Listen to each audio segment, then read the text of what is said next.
అలనాటి మహానటి స్వర్గీయ సావిత్రి జీవిత కథ ఆధారంగా రూపొందిన మహానటి చిత్రంలో టైటిల్ రోల్ ని పోషించింది కీర్తి సురేష్. అద్భుతమైన టాలెంట్ ని ప్రదర్శించి ప్రేక్షకుల జేజేలందుకుంది. జాతీయ స్థాయి ఉత్తమ నటిగా భారత ప్రభుత్వ అవార్డుని గెలుచుకుంది. మహానటి ఘన విజయంతో టాలీవుడ్ లో తిరుగులేని ఇమేజ్ ని సంపాదించుకుంది కీర్తి సురేష్.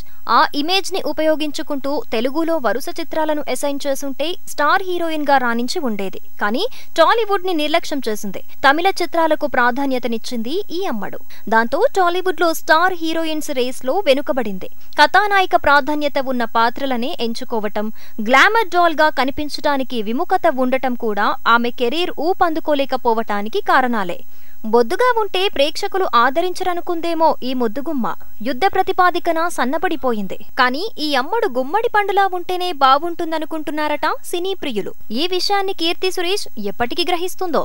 టాలీవుడ్ లో ప్రిన్స్ మహేష్ బాబు సరసనం మెరవబోతోంది ఈ మెరుపు తీగ. సర్కారు వారి పాటపైనే తన ఆశలన్నీ పెట్టుకుంది.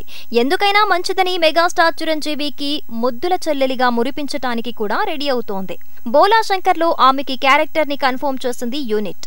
అందమైన నవ్వు, ముఖంలో చక్కగా పలికించే హావభావాలు కీర్తి సురేష్ కి అసెట్స్.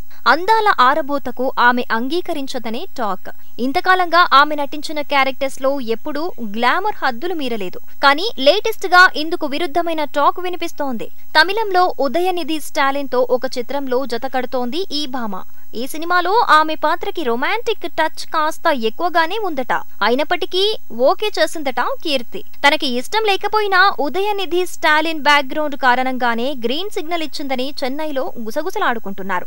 మరి నిజంగానే అతనితో రొమాన్స్ లో శృతి మించుతుందా కీర్తి అనేది తెలియాలంటే కొంతకాలం ఆగాల్సిందే.